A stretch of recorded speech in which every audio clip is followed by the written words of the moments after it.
Assalamualaikum warahmatullahi wabarakatuh. Halo semuanya, balik lagi sama aku di video learning journal yang kesekian lah ya. Pernah gak sih kamu lagi disuruh dosen bikin makalah, malah nulisnya kayak berita? Atau sebaliknya, disuruh bikin artikel opini tapi isinya kayak skripsi mini? Tenang-tenang, kamu gak sendirian kok. Di video ini kita bakal bahas tuntas tanpa bikin ngantuk tentang dua dunia yang sering banget ketuker-tuker, karya penulisan jurnalistik versus karya penulisan akademik. Apa sih bedanya? Kapan kita harus nulis feature? Kapan kita harus bikin esai? Dan yang paling penting, gimana caranya biar nulis kita nggak cuma benar tapi juga enak dibaca. So, siapin mindset positif, secangkir kopi kalau perlu, dan yuk kita jelajahi bareng ragam karya penulisan jurnalistik dan akademik. Let's go!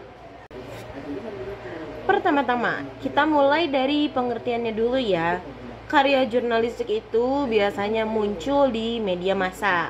Isinya bisa berita, opini, feature, dan sebagainya. Tujuannya untuk menyampaikan informasi ke publik secara cepat, ringkas, dan menarik.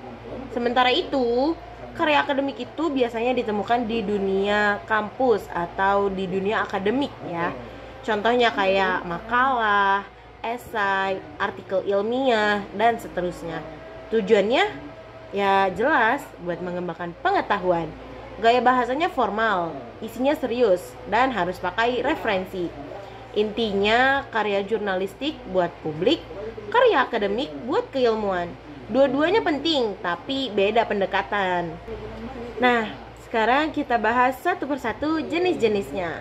Yang pertama ada makalah. Nah, makalah itu karya ilmiah yang sistematis. Biasanya ada pendahuluan, pembahasan, dan penutup. Harus objektif berdasarkan fakta dan tentu aja pakai referensi. Ada makalah deduktif, ada makalah induktif juga, sampai campuran. Wajib banget buat mahasiswa gitu ya. Nah, yang kedua ada artikel. Artikel itu lebih fleksibel biasanya. Bisa ilmiah, bisa populer. Yang penting berbasis fakta dan disampaikan secara singkat dan padat. Artikel bisa berupa opini, ulasan produk, analisis, atau bahkan tutorial. Cocok buat kamu yang suka sharing ilmu. Yang ketiga ada esai. Esai lebih bebas dan personal. Gaya nulisnya bisa santai tapi tetap logis. Kamu bisa mengekspresikan pendapatmu tapi tetap harus punya dasar dan argumen yang kuat. Dan ingat, harus ada kesimpulan yang nendang. Yang keempat, opini. Opini itu tulisan yang menampilkan sudut pandang pribadi penulis terhadap suatu isu. Boleh subjektif, tapi tetap harus kuat datanya. Biasanya muncul di kolom opini media dan bisa mengaruhi cara berpikir pembaca. Yang kelima ada feature. Nah, ini dia bagian paling kreatif dalam jurnalistik. Feature itu cerita nyata yang ditulis kayak kisah menarik. Bisa tentang tokoh inspiratif, tempat unik, atau fenomena sosial. Tujuannya buat pembaca ngerasa deket sama cerita itu. Yang keenam ada berita atau news.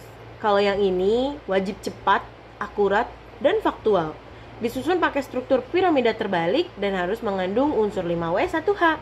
Gaya penulisannya to the point, gak bertele-tele, dan tentu aja harus netral. Sekarang pertanyaannya, apa sih perbedaan paling mendasar antara jurnalistik dan akademik? Yang pertama, dari segi tujuannya. Kalau jurnalistik itu ingin menyampaikan informasi secepat mungkin ke publik, sementara akademik itu fokus ke pendalaman ilmu. Yang kedua, gaya bahasanya.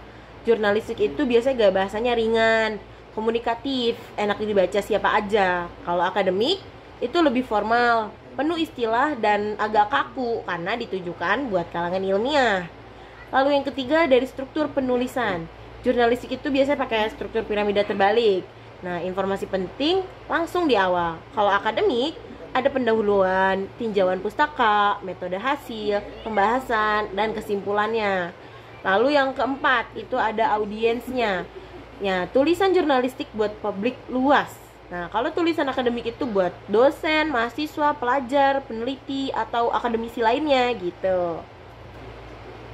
Kesimpulannya, dua-duanya punya tempat masing-masing. Tapi kalau kamu salah pakai gaya penulisan di konteks yang salah, bisa-bisa naskah kamu ditolak deh sebelum dibaca. Kenapa kita harus ngerti dua-duanya? Jawabannya simple. Karena di dunia ini kita butuh keduanya. Sebagai mahasiswa, sebagai pelajar, sebagai akademisi, kamu itu wajib nulis akademik. Tapi dunia kerja, di dunia media, media sosial, organisasi, atau apapun sebagainya, itu kita butuh gaya jurnalistik. Misalnya, kamu bikin konten edukasi di Instagram, gak mungkin dong kamu pakai gaya penulisan skripsi gitu kan. Atau kamu mau kirim artikel ke media massa, jangan sampai nulisnya kayak makalah kuliah.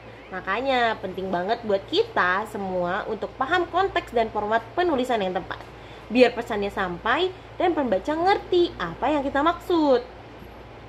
Nah, jadi gitu ya teman-teman. Ternyata nulis itu gak cuma soal merangkai kata, tapi soal strategi, gaya, dan tujuan. Kamu mau jadi akademisi yang keren, jago bikin makalah dan artikel ilmiah? Bisa banget. Atau mau jadi jurnalis yang tulisannya viral di mana-mana? Juga bisa kok. Yang penting pahami dulu bentuk tulisannya, kenali siapa pembacamu, dan jangan ragu untuk terus latihan. Karena nulis itu skill yang makin diasah makin tajam. Dan ingat ya, tulisan kamu itu punya kekuatan, bisa menyentuh hati, membuka wawasan, dan juga mengubah dunia. So, jangan tunggu nanti-nanti ya. Mulai dari sekarang, tulis apa yang kamu pikirkan, dan pikirkan apa yang kamu tulis. Terima kasih udah nemenin sampai akhir video. Sampai ketemu di video Learning Journal selanjutnya. Kalau kalian pikir video ini bermanfaat, boleh banget untuk share, like, dan pantengin terus akun ini ya. Dan seperti biasa, tulis dengan hati, baca dengan nurani. Sampai jumpa semuanya. Bye-bye.